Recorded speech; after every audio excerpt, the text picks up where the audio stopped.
सभी विजेताओं को मेरा सलाम। नमस्कार दोस्तों, नवनिर्माण एकेडमी में आपका स्वागत है। मैं आपको विजेता इसलिए कहता हूं कि मेरा पक्का यकीन है एक दिन सबको सबकी मंजिल मिलेगी, उनको नौकरी मिलेगी, उनकी मेहनत का फल मिलेगा। इसलिए मेरा आपसे कहना है अपनी हदों की लिमिट तक आप तैयारी करिए, उन हदों को तोड़ने की कोशिश करिए। जब तक आंखें न दुखें, जब तक कमर न दुखे, तब तक आप पढ़ते रहिए। मेरा दावा है आपको नौकरी जरूर मिलेगी। चलो हम इसी के साथ शुरू करते हैं आज की क्लास। आज मैं लेकर आया हूँ 25 क्वेश्चन, ऐसे धाकड़ क्वेश्चन जो 5 से ज्यादा बार परीक्षाओं में पूछे गए हैं। इन 25 प्रश्नों को आप देखते हैं। जरा यहाँ से हम लोग रोज की तरह शुरू करते हैं। यहाँ से ये 1 से शुरू है, लेकिन यहाँ से 25 से ताकि यहाँ पे जगह बन जाएगी, इसलिए हम यहाँ से शुरू करते हैं। देखिए, सामुदायिक विकास कार्यक्रम शुरू कब किया गया था? याद रखना है, सामुदायिक विकास कार्यक्रम कब शुरू किया गया था? तो डेट लिखिए 1952 में। और एक और बात याद रखना है, कई बार परीक्षाओं में पूछा गया है, ये 2 अक्टूबर 1952 में प्रारंभ किया गया था। पहली पंचवर्षीय योजना के दौरान, प्रथम 5 ईयर प्लान के दौरान, 5 ईयर प्लान के दौरान याद रखना है आपको। पहला पंचवर्षीय योजना कब से कब तक था? 1951 से 1956 तक पहला पंचवर्षीय योजना था। इसी में इसलिए 2 अक्टूबर 1952 को सामुदायिक विकास कार्यक्रम शुरू किया गया था। और सामुदायिक विकास कार्यक्रम का उद्देश्य क्या था? ये प्रोग्राम क्यों शुरू किया गया था? इसका मुख्य उद्देश्य था ग्रामीण विकास करना, गांव का विकास करने के लिए ये प्रोग्राम कांग्रेस सरकार के द्वारा शुरू किया गया था। इसका मुख्य उद्देश्य था गांव का विकास करना। याद रखना है आपको, ये सबसे पहला प्रोग्राम था जो कि ग्रामीण विकास के लिए शुरू किया गया था। इसी की समीक्षा करने के लिए के बाद पता चला था कि इससे कोई फायदा नहीं हो रहा है, इसीलिए पंचायतें शुरू की गई थी। पंचायतों को इसलिए लाया गया था कि ये प्रोग्राम सक्सेसफुल नहीं रहा था। चलिए, पहला क्वेश्चन हो गया। आपको कैसा लगा जरा जल्दी से कमेंट करके बता दीजिए। दूसरी बात करते हैं। देखिए, दूसरी बात आप गौर से सुनिएगा। ये है विश्व पर्यावरण दिवस कब मनाया जाता है? बहुत ही प्रसिद्ध क्वेश्चन है। ये 5 जून को मनाया जाता है। पहली बार कब मनाया गया था? सन 1973 में विश्व पर्यावरण दिवस पहली बार मनाया गया था। इतना और याद कर लीजिए इसके साथ, 5 जून को हर वर्ष विश्व पर्यावरण दिवस मनाया जाता है। चलिए, क्वेश्चन नंबर 24 खत्म हो गया। अगली तरफ आते हैं। प्रथम महिला सीएम कौन थी? भारत की सबसे पहली महिला जो किसी भी राज्य की मुख्यमंत्री बनी, उनका नाम था दोस्तों सुचेता कृपलानी। सुचेता कृपलानी किस राज्य की मुख्यमंत्री बनी थी? तो याद रखना है, ये यूपी की मुख्यमंत्री बनी थी। और ये कब से कब तक यूपी की मुख्यमंत्री रही थी? ये 1963 से 1967 तक उत्तर प्रदेश की मुख्यमंत्री रही थी। यहाँ से बात खत्म कर देते हैं। याद रखना है, इसी बीच नेहरू जी की मृत्यु भी हुई थी 1964 में। याद रखना है आपको, नेहरू जी भारत के पहले प्रधानमंत्री थे। इसके बाद अगली चीज पर हम लोग आते हैं। विश्व बैंक का मुख्यालय कहाँ है? देखिए, विश्व बैंक का मुख्यालय है वाशिंगटन डीसी। WDC का मतलब हुआ वाशिंगटन डीसी में विश्व बैंक का मुख्यालय है। विश्व बैंक की स्थापना कब हुई थी? ये भी याद रखना है, 1944 में विश्व बैंक की स्थापना की गई थी, जिसे कहते हैं वर्ल्ड बैंक। वाशिंगटन डीसी कहाँ है? ये USA के अंदर है, यूनाइटेड स्टेट्स ऑफ अमेरिका के अंदर है। याद रखना है। एक चीज और यहाँ पर मुझे याद आ गई, United states of America USA में कितने राज्य हैं? ऐसा क्वेश्चन पूछा जाता रहता है। इसमें है 50 राज्य। यूनाइटेड स्टेट्स ऑफ अमेरिका में 50 राज्य हैं। इन 50 राज्यों ने मिलकर एक एग्रीमेंट किया है और ये एग्रीमेंट करके ये सब एक साथ रहते हैं। याद रखना है। चलो आगे बढ़ते हैं। यहाँ से विश्व बैंक का मुख्यालय, ठीक है, 1944 में विश्व बैंक की स्थापना हुई। ये क्वेश्चन जो मैंने बताया था, USA में कितने राज्य हैं, इसका एक झंडा है। उस झंडे पर 50 निशान है, तारे से बने हुए हैं। ये भी प्रश्न पेपरों में आता रहता है कि USA का जो झंडा है उसमें 50 निशान क्यों है, तारे से। देखिए, लॉक जॉ बीमारी क्या होती है? कई बार प्रश्न पूछा गया है, बायोलॉजी का प्रश्न है। लॉक जॉ बीमारी कहते हैं टिटनेस को। देखिए, जिस भी व्यक्ति को टिटनेस हो जाता है, टिटनेस की अंतिम अवस्था होती है कि उसका जबड़ा जो है जाम हो जाता है। जॉ माने जबड़ा होता है, लॉक जॉ माने जबड़ा होता है, उस व्यक्ति का जबड़ा जाम हो जाता है। तो टिटनेस बीमारी किससे होती है? याद रखना है आपको, टिटनेस बीमारी होती है जीवाणु से। ये होती है जीवाणु से ये बीमारी होती है। इस जीवाणु का नाम क्या होता है? इस जीवाणु का नाम होता है बैसिलस टैटेनी। बैसिलस टिटैनी, वैसिलस टिटैनी इस जीवाणु का नाम होता है। इससे ये बीमारी होती है और इसको धनुष्टंकार रोग के नाम से भी जाना जाता है। धनुष्टंकार रोग भी इसे कहते हैं। तो ये एक नया नाम, अलग नाम हो गया, धनुष्टंकार रोग है। ये किस अंग को प्रभावित करता है? तो याद रखना है, ये हमारे तंत्रिका तंत्र को प्रभावित करता है। तंत्रिका तंत्र को प्रभावित करता है, जीवाणु से होता है। बैसिलस टिटैनी इसका जीवाणु है, धनुष्टंकार इसका दूसरा नाम है, और ये हमारे शरीर के किस अंग को प्रभावित करता है? तंत्रिका, सारे के सारे तंत्रिका तंत्र को प्रभावित करने वाला रोग है। टिटनेस को लॉकजॉ कहते हैं। बहुत बार पेपरों में पूछा गया है। यदि आप पुराने पेपरों का अध्ययन करते हैं तो आप मेरी इस बात से सहमत हो जाएंगे कि ये बात बिल्कुल सही है कि ये जो रोग है कितनी बार पूछा गया है। लॉकजॉ का मतलब अंतिम अवस्था होती है कि इस आदमी का जबड़ा जो है जाम हो जाता है। चलो अगली बात करते हैं यहाँ से।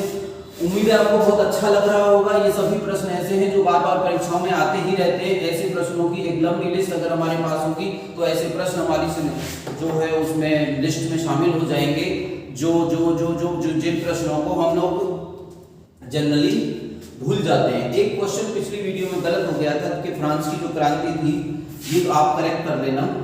कुछ बच्चों ने मुझे फ्रांस की जो क्रांति थी वो 1789 में हुई थी, वहां पे 1749 हो गया था, गलती से ये लिख गया था 1789 में हुई थी, तो इस बात को करेक्ट कर लेना। चलिए, हड्डी और दांतों में कौन सा रासायनिक द्रव भरा होता है? हड्डी और दांतों में कौन सा रासायनिक द्रव भरा होता है? तो याद रखना है आपको, कैल्शियम फास्फेट। ऐसा कहा भी जाता है कि दांतों को सही मजबूत बनाने के लिए, हड्डियों को मजबूत बनाने के लिए किस किस चीज की जरूरत होती है? तो याद रखना है, कैल्शियम की जरूरत होती है तथा फास्फेट की जरूरत होती है। तो कैल्शियम से बनता है कैल्शियम फास्फेट, दोनों से मिलकर हड्डी और दांतों को ये मजबूत बनाता है कैल्शियम फास्फेट। चलिए मिटाते हैं इसको। ये देखिए, गैलेना किसका अयस्क है? याद रखना है, गैलेना सीसा का अयस्क है। खत्म सवाल। गैलेना सीसा का अयस्क है, ये भी सवाल खत्म हो गया। देखिए, रडार का आविष्कार किसने किया था? रॉबर्ट वाटसन ने किया था। राडार का आविष्कार किसने किया था? रडार का आविष्कार रॉबर्ट वाटसन ने किया था। रडार का पूरा नाम क्या है? रेडियो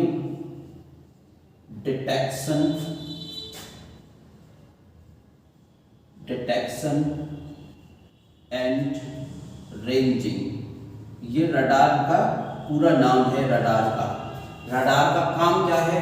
रडार का काम ये है कि जो दूर स्थित वस्तु हैं, जो वस्तु दूर स्थित वस्तु की स्थिति का पता लगाना, याद रखना है आपको, दूर स्थित वस्तु। इसीलिए वायुयान जो आ रहा होता है, वायुयान का पता लगाने के लिए इसी का यूज किया जाता है। अगर मिसाइल का अटैक किसी के ऊपर किया जाता है तो उनकी रडार से ही पता लगा लेता है कोई देश, अगर उनकी रडार प्रणाली बहुत मजबूत होती है कि किसी देश ने हमारे ऊपर मिसाइल छोड़ दी है। तो मैंने बताया दूर स्थित वस्तुओं का पता लगाने के लिए रडार का प्रयोग किया जाता है, वायुयान आदि को। और एक और चीज है कि इसमें कौन सी तरंगों का प्रयोग किया होता है? ये क्वेश्चन बहुत बार पेपर में पूछा जाता है। इसमें रेडियो तरंगों का ही प्रयोग होता है, ये याद रखना है। रेडियो तरंगों का रडार में प्रयोग किया जाता है। क्वेश्चन खत्म हो गया। ओके, फिजिक्स का क्वेश्चन था ये। अगली बात करते हैं यहाँ से, जरा देखिए। अगली बात हम क्या है? निकट दृष्टि दोष को ठीक करने के लिए कौन से लेंस का प्रयोग किया जाता है? उत्तर है अवतल लेंस। तो यदि निकट दृष्टि दोष को दूर करने के लिए अवतल लेंस का प्रयोग किया जाता है, तो दूर दृष्टि दोष को सही करने के लिए किस लेंस का प्रयोग होगा? दूर दृष्टि दोष को सही करने के लिए फिर उत्तल लेंस का प्रयोग होगा। सिंपल बात। ठीक है, आगे बढ़ते हैं। राइट, निकट दृष्टि दोष में क्या होता है? निकट दृष्टि दोष की पहचान ये होती है कि निकट की वस्तु साफ दिखती है, दूर की वस्तु साफ नहीं दिख पाती है। ये इस रोग की पहचान होती है, यही पहचान है इस रोग की। ऐसे छोटे छोटे बहुत सारे क्वेश्चन पेपर में पूछे जाते रहते हैं। इन चीजों को रिवाइज करते रहा करो और इन चीजों का रिवीजन करते रहा करो। जो कुछ भी आपने लिख लिया है, जो भी नोट्स बना रखे हैं, उन नोट्स को रिवाइज करते रहा करो। रिवीजन ही असली ताकत है कंपटीशन की। जो बच्चे रिवीजन नहीं कर पाते हैं, एन वक्त पर सारी चीजें भूल जाते हैं, कॉन्फिडेंस डाउन हो जाता है, पसीना आता रहता है, हार्ट अटैक की संभावना बनी रहती है। इसलिए अगर खुश रहना है, कंपटीशन की तैयारी अच्छे से करनी है, तो ये बहुत जरूरी होगा कि रिवीजन करिए।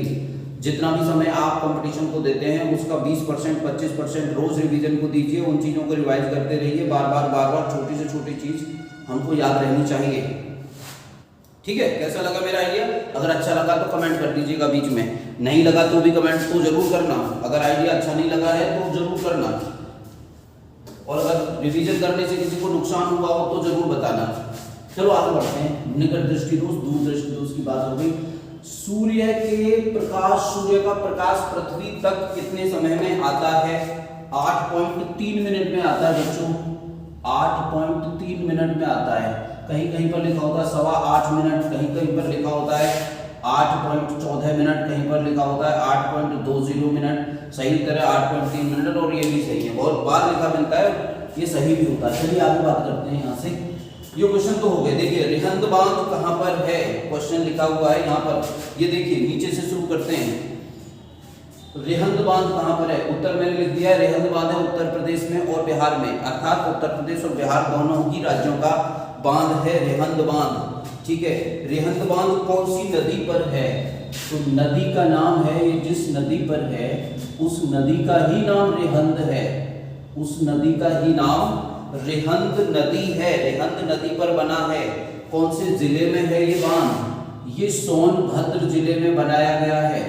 सोनभद्र जिले में ये बनाया गया है। बिहार और उत्तर प्रदेश के लिए बिजली बनाकर यहाँ से उन राज्यों को लाभ पहुंचाया जाता है। यहाँ पर जो झील है उस झील का नाम है, इसमें जो झील जिसमें पानी इकट्ठा किया गया है उसका नाम है गोविंद वल्लभ पंत सागर। गोविंद वल्लभ पंत सागर उस झील का नाम है, जहां जो जलाशय का नाम है। और याद रखना है, ये भारत की सबसे बड़ी कृत्रिम झील है। भारत की सबसे बड़ी कृत्रिम झील है ये। भारत की सबसे बड़ी कृत्रिम झील है, इससे बड़ी कोई कृत्रिम झील नहीं है। तो याद रखिएगा, उत्तर प्रदेश की परीक्षाओं के लिए तो ये बड़ा प्रसिद्ध प्रश्न है और बहुत बार पूछा भी जाता रहता है। एक मिनट क्या हो गया ये? चलिए ठीक कर देते हैं, सारी चीजें करेक्ट हो गई। चलिए यहां से आगे लिखते हैं। इंक निकल गई है भाई। जरा देखिए अब आगे बढ़ते हैं। यहाँ पे अब आगे बढ़ते हैं, कुछ और क्वेश्चन हैं उन्हें कर लेते हैं। जरा यहां से उठाते हैं। अब यहूदियों का धार्मिक पाठ क्या है? वो आगे लिखा हुआ है मूसा संहिता। यहूदियों का धार्मिक पाठ क्या है, धार्मिक ग्रंथ क्या है यहूदियों का? उसका नाम है मूसा संहिता। एक और नाम से जाना जाता है, इसको याद रखना, मूसा संहिता। मूसा संहिता कई किताबों में लिखा मिलेगा, इसका नाम है तोराह। तो आपको मिलेगा तोराह, कहीं पर लिखा मिलेगा तोरा। ये यहूदियों का धार्मिक पाठ है, अर्थात यहूदियों की धार्मिक पुस्तक को कहते हैं तोरा।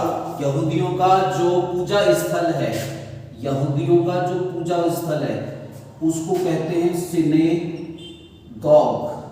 ये भी याद रखना है, ये सिनेगॉग, तोरा और मूसा संहिता यहूदी धर्म है। ठीक है, मूसा संहिता इसकी धार्मिक पुस्तक है जिसको तोरा कहते हैं, और यहूदी जहां पूजा करते हैं उस जगह को कहते हैं सिनेगॉग। एक और है, यहूदियों का जो धार्मिक ग्रंथ है उसको जैन अवेस्ता कहते हैं।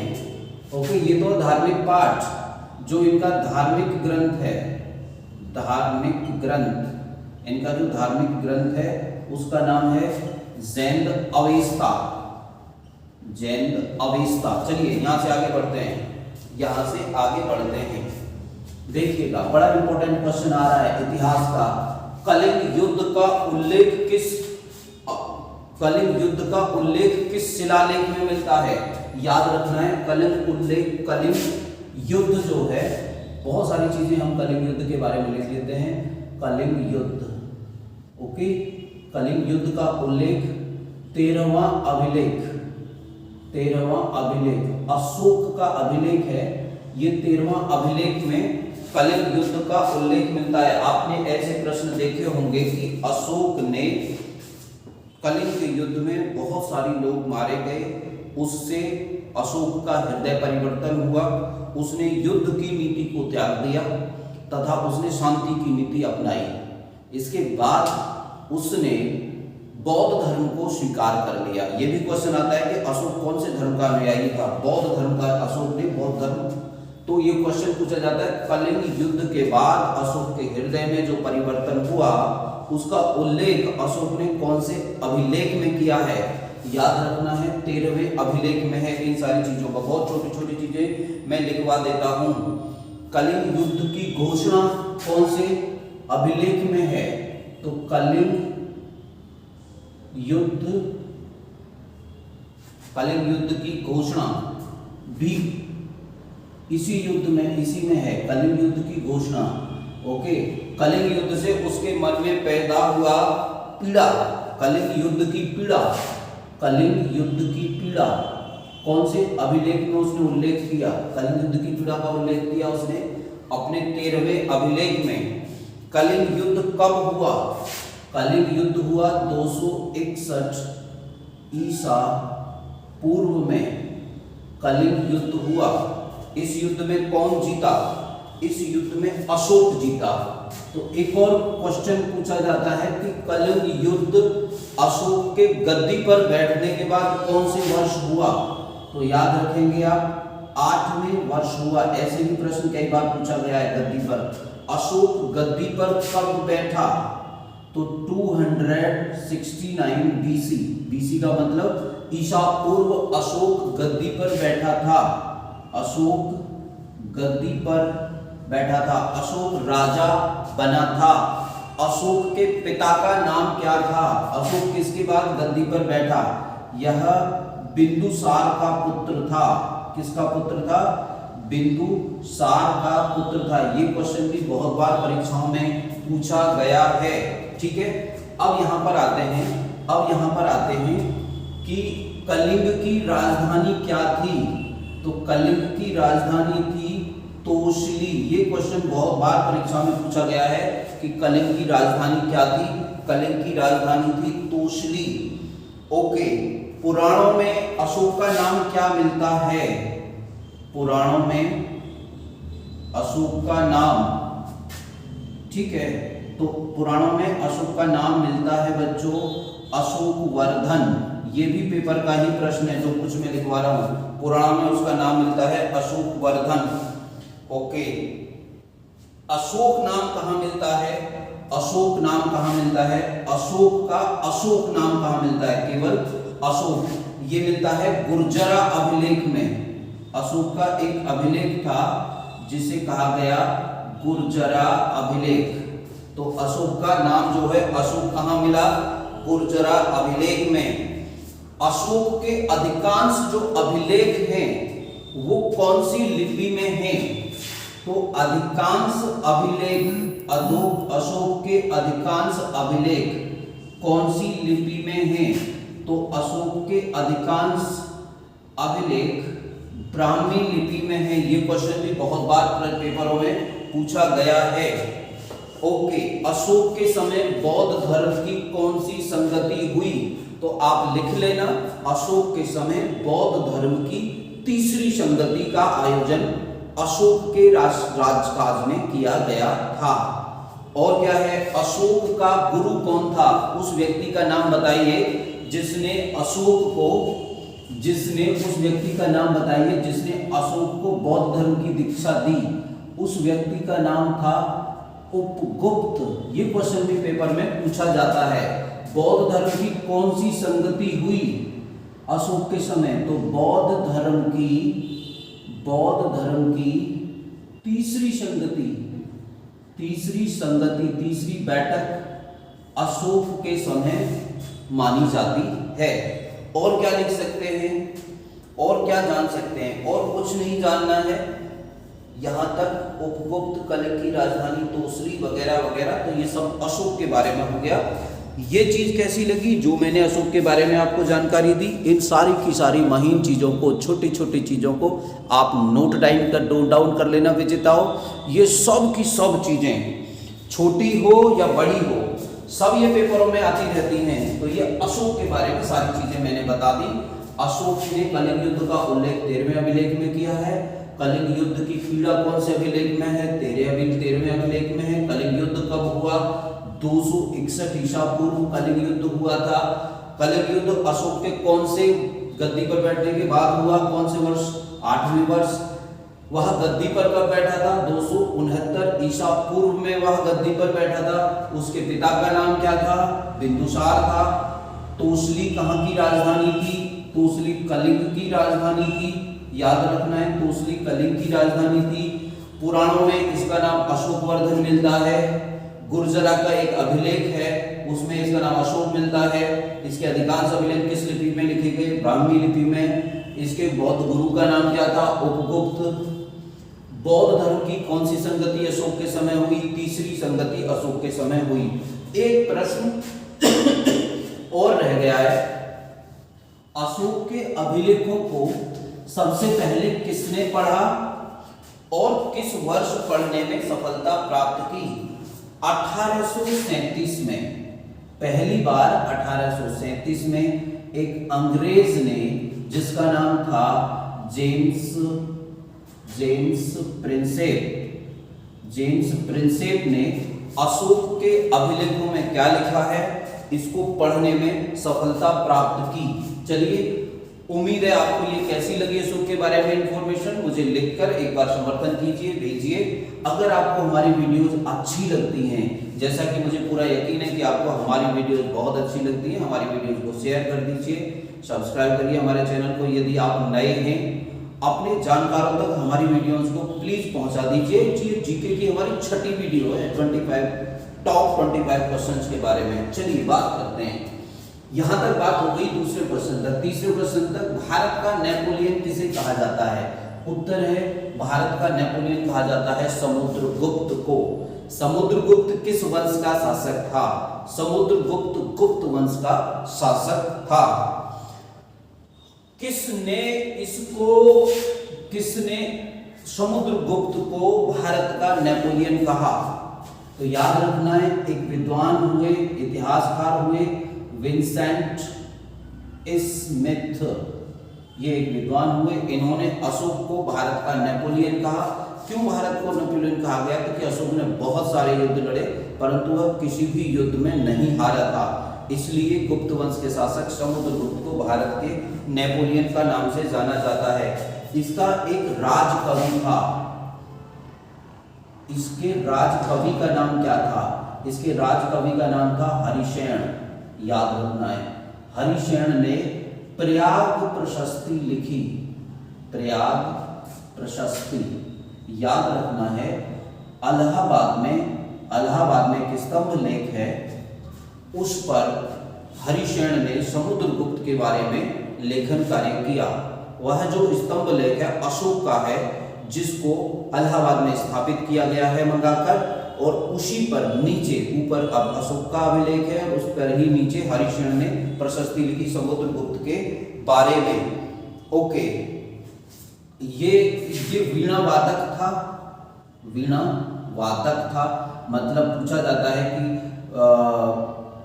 कौन राजा ऐसा था तो जो वीणा बजाने का शौक रखता था, या जिसके सिक्कों पर वीणा बजाते हुए चित्र छपा है, वीणा वादक था। और एक और है इसके बारे में बड़ा ही प्रसिद्ध, इसको कहा जाता है लिच्छवी दोहित्र। लिच्छवी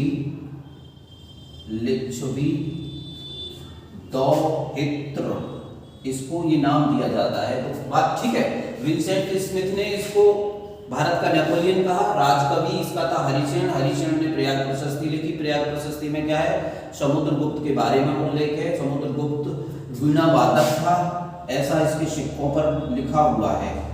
इसके सिक्कों पर लिखा हुआ है। लिच्छवी दोहित्र, ये कौन से वंश का राजा था? ये गुप्त वंश का राजा था। समुद्रगुप्त गुप्त वंश का राजा था। यहाँ तक समुद्रगुप्त के बारे में बातें खत्म हुई। चलिए अगली बात करते हैं। यहाँ से आगे हमें और क्या करना है? हमें करना है खालसा की स्थापना किसने की?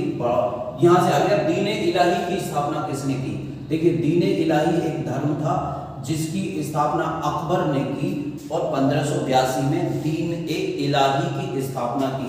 याद रखना है दीन इलाही, दीन इलाही। कुछ चीजें मैं बता देता हूं। पहली बात 1582 में इसकी स्थापना की। ये एक धर्म था, एक ईश्वरवाद धर्म था। दीन इलाही एक धर्म था जो अकबर ने बनाया। ये एक ईश्वरवादी धर्म था। याद रखना इसका जो पहला अनुयायी था बीरबल था। प्रथम, यहाँ तक प्रश्न आता है, प्रथम अनुयायी मतलब प्रथम मानने वाला जो व्यक्ति था वो कौन था? बीरबल था। बीरबल अकबर के 9 रत्नों में से एक व्यक्ति था। अकबर के दरबार में अकबर ने अपने यहाँ पर 9 विद्वान रखे थे जिन्हें 9 रत्न कहा जाता था। 9 रत्नों में एक व्यक्ति था बीरबल, और बीरबल सबसे पहला व्यक्ति था जिसने अकबर के धर्म दीन इलाही को स्वीकार किया। चलिए बात खत्म हो गई। आगे देखिए खालसा पंथ की स्थापना किसने की? गुरु गोविंद सिंह ने खालसा पंथ की स्थापना की। याद रखना है। राष्ट्रपति, अगला क्वेश्चन है छठा, राष्ट्रपति अपना त्याग पत्र किसे देते हैं? तो याद रखना है राष्ट्रपति अपना त्याग पत्र उपराष्ट्रपति को देते हैं। पहली 2-3 बात समझ लीजिए। राष्ट्रपति भारत के राष्ट्रपति अपना जो त्याग पत्र है किसको देंगे? उपराष्ट्रपति को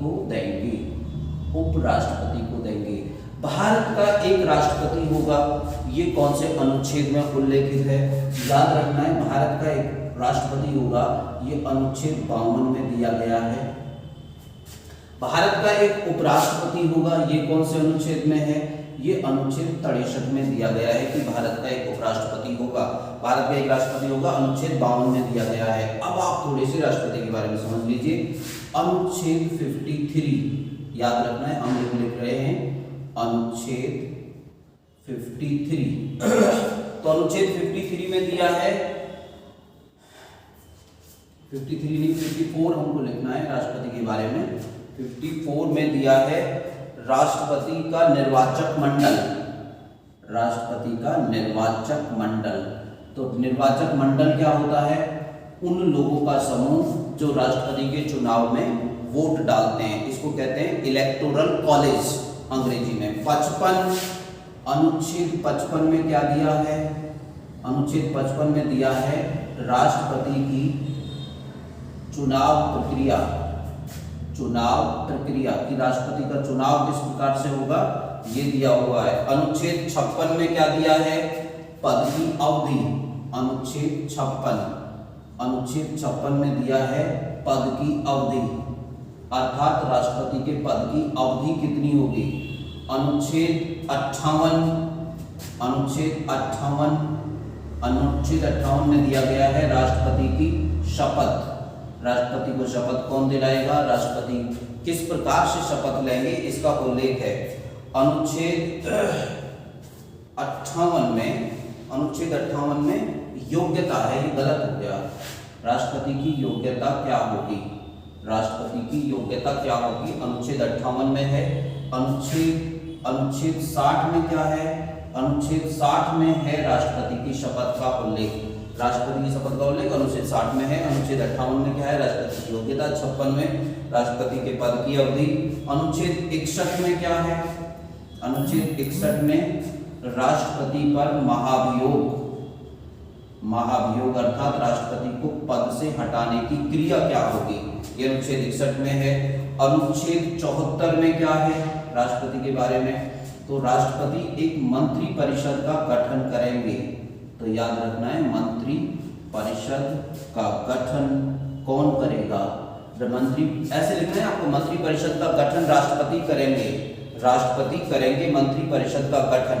ठीक है, एक दो चीज और लिख लीजिए। तो देखिए बोर्ड पर लिखा है कई सारे अनुच्छेद, बहुत महत्वपूर्ण अनुच्छेद हैं सभी अनुच्छेद, ये सारे के सारे ये सभी अनुच्छेद पेपर में जनरली पूछे जाते रहते हैं। राष्ट्रपति के बारे में है, एक राष्ट्रपति होंगे ये अनुच्छेद 52 में है, एक उपराष्ट्रपति होंगे अनुच्छेद 63 में, 54 में, 55 में, 56, 58, 60, 61 और 74। दो चीज और लिखनी है राष्ट्रपति के बारे में। दो छोटी छोटी चीजें और लिखनी है राष्ट्रपति के बारे में। क्या? राष्ट्रपति की न्यूनतम आयु कितनी होगी? राष्ट्रपति की न्यूनतम आयु 35 वर्ष होगी। राष्ट्रपति की अधिकतम आयु कितनी होगी? राष्ट्रपति की अधिकतम आयु की सीमा कोई नहीं होती, बस इतना है, राष्ट्रपति की मिनिमम आयु जो है वो 35 वर्ष होनी चाहिए। तो कैसे लगी राष्ट्रपति के बारे में ये सारी इंफॉर्मेशन, एक बार लिखकर बताइएगा। तो ये भी हो गया। धन विधेयक, कोई विधेयक धन विधेयक है या नहीं? कोई विधेयक धन विधेयक है या नहीं, इसका निर्णय कौन करेगा? इसका निर्णय करेगा लोकसभा का अध्यक्ष। लोकसभा का अध्यक्ष। तो बात ये हो गई धन विधेयक कौन से अनुच्छेद में है? धन विधेयक कौन से अनुच्छेद में है? अनुच्छेद 110 में धन विधेयक का उल्लेख मिलता है। धन विधेयक है या नहीं, इसका निर्णय कौन करेगा? लोकसभा अध्यक्ष। इस पर प्रमाण पत्र कौन देंगे? लोकसभा अध्यक्ष। लोकसभा के प्रथम अध्यक्ष कौन थे? लोकसभा के प्रथम अध्यक्ष कौन थे? लोकसभा के प्रथम अध्यक्ष थे जीवी मावलंकर। लोकसभा के वर्तमान अध्यक्ष कौन हैं? लोकसभा के वर्तमान अध्यक्ष हैं ओम बिड़ला। याद रखना है, वर्तमान अध्यक्ष का नाम है ओम बिड़ला। चलिए यहां से आगे बढ़ते हैं। सुप्रीम कोर्ट के न्यायाधीश की मैक्सिमम एज कितनी होती है? सुप्रीम कोर्ट के न्यायाधीश की मैक्सिमम एज कितनी होती है? देखिए बोर्ड पर लिखा है 65 वर्ष की आयु से अधिक कोई भी व्यक्ति उच्चतम न्यायालय का न्यायाधीश नहीं बन सकता। 65 वर्ष की आयु में उसे रिटायर हो जाना ही होता है, हर हालत में वह अपने पद से रिटायर हो जाएगा। तो यदि आपको मालूम है तो मुझे लिखकर भेजिए 2 प्रश्नों के उत्तर की उच्चतम न्यायालय में कितने न्यायाधीश हैं और उच्चतम न्यायालय के वर्तमान मुख्य न्यायाधीश कौन हैं। चलिए आगे बढ़ते हैं। नियंत्रक और महालेखा परीक्षक की कौन नियुक्ति करता है? तो नियंत्रक और महालेखा परीक्षक की नियुक्ति करते हैं भारत के राष्ट्रपति। भारत के राष्ट्रपति कौन है? श्री रामनाथ कोविंद जी भारत के राष्ट्रपति हैं। नियंत्रक और महालेखा परीक्षक की नियुक्ति कौन करता है? सुप्रीम कोर्ट के न्यायाधीश की आयु 65 वर्ष। नियंत्रक और महालेखा परीक्षक की नियुक्ति कौन करता है? इसके बारे में लिख लेते हैं थोड़ा सा, ठीक है। पहली बात, नियंत्रक और महालेखा परीक्षक संविधान के कौन से अनुच्छेद में है? अनुच्छेद 148 में है कि भारत का एक नियंत्रक और महालेखा परीक्षक होगा। कौन से अनुच्छेद में दिया है? ये अनुच्छेद 148 में दिया है। इसकी नियुक्ति कौन करेगा? इसकी नियुक्ति भारत के राष्ट्रपति करेंगे। इनके पद की अवधि कितनी होती है? पद की अवधि होती है इनकी 6 वर्ष। 6 वर्ष। इनकी मैक्सिमम आयु कितनी होती है? इनकी मैक्सिमम आयु होती है 65 वर्ष।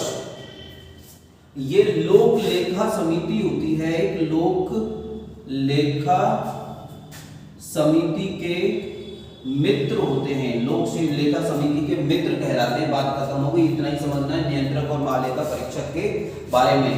ये जनता की पर्स के रखवाले कहलाते हैं। किसके रखवाले? याद रखना, जनता की पर्स का मित्र कहलाता है ये आदमी, क्योंकि ये सरकार के खर्चों की निगरानी करता है। इसका काम क्या होता है? सरकार के खर्चों की निगरानी करना। अगली बात देखिए, महान्यायवादी की नियुक्ति कौन करता है? भारत के महान्यायवादी की नियुक्ति करते हैं भारत के राष्ट्रपति। अब जरा देख लेते हैं भारत के न्यायवादी। महान्यायवादी कौन से अनुच्छेद में है? तो ये दिए हैं अनुच्छेद 76 में।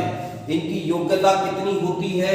इनकी जो योग्यता है, महान्यायवादी की जो योग्यता है, सुप्रीम कोर्ट के जज के समान इनकी योग्यता होती है। उतनी योग्यता होती है सुप्रीम कोर्ट में जज बनने के समान। एक और क्वेश्चन पूछा जाता है इनके बारे में कि ये संसद की कार्यवाही में हिस्सा ले सकते हैं।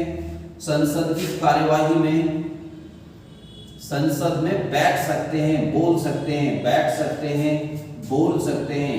और ये लेकिन वोट नहीं दे सकते। संसद में इन्हें वोट नहीं देने का अधिकार है, ये वोट नहीं दे सकते, परंतु संसद की कार्यवाही में ये भाग ले सकते हैं। अगली बात देखिए, अगला क्वेश्चन आ गया है, वायुमंडल कैसे गर्म होता है? क्वेश्चन नंबर 11, वायुमंडल होता है विकिरण के द्वारा गर्म। सूर्य से जो आने वाली विकिरण है, जो धूप है, वह धरती को गर्म करती है। पहले धरती गर्म होने के बाद धरती से विकिरण निकलती है। तो जो धरती से विकिरण सूर्य से जो विकिरण आती है वो छोटी विकिरण होती है, धरती से जो विकिरण निकलती है वो बड़ी विकिरण होती है। उस बड़ी विकिरण को वायुमंडल में उपस्थित कार्बन डाइऑक्साइड गैस बाहर नहीं जाने देती, ऊपर नहीं जाने देती, उसको सोख लेती है और उससे गर्मी बढ़ती है। ये मैंने मैकेनिज्म समझा दिया कि धरती कैसे वायुमंडल कैसे गर्म होता है। वायुमंडल सूर्य की विकिरण से नहीं, पृथ्वी से निकलने वाली विकिरण से गर्म होता है, परंतु इसका सही उत्तर विकिरण ही तो होगा।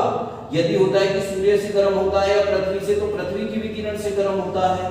परंतु पृथ्वी गर्म जब हो जाती है तो गर्म वस्तु ऊर्जा फेंकती है, उस ऊर्जा से वायुमंडल गर्म होता है।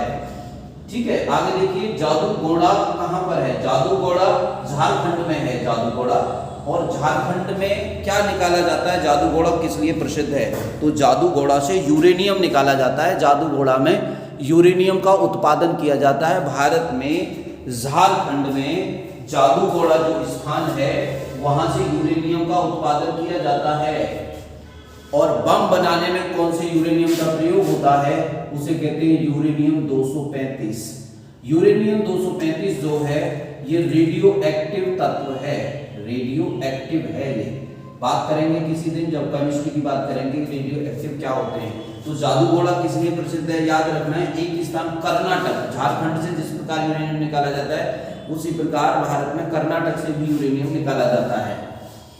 इसके बाद देखिए रानीगंज किस लिए प्रसिद्ध है? यहाँ पर लिखा है रानीगंज कोयला के लिए प्रसिद्ध है। रानीगंज है कहाँ? रानीगंज पश्चिम बंगाल में। बहुत बहुत प्रसिद्ध क्वेश्चन है ये। खेतड़ी कहाँ है? खेतड़ी तांबे के लिए प्रसिद्ध है और खेतड़ी राजस्थान में है। तो आज की जो वीडियो है ये पूरी हो गई मित्र। हमने 25 क्वेश्चंस कंप्लीट कर लिए हैं। उनके बारे में जितनी छोटी छोटी जानकारी, परंतु वह जानकारी जो केवल और केवल पेपरों में आती थी वही हमने इस वीडियो में दी है। इसी तरीके से आप प्यार बरसाते रहिए विजेताओं, इसी तरीके से वीडियो देखते रहिए, लाइक करते रहिए। हम आपको विजेता कहते हैं क्योंकि हमको पूरा यकीन है आप एक दिन जीतेंगे और आपको आपकी मंजिल मिलेगी, अर्थात नौकरी मिलेगी। हिंदुस्तान जिंदाबाद।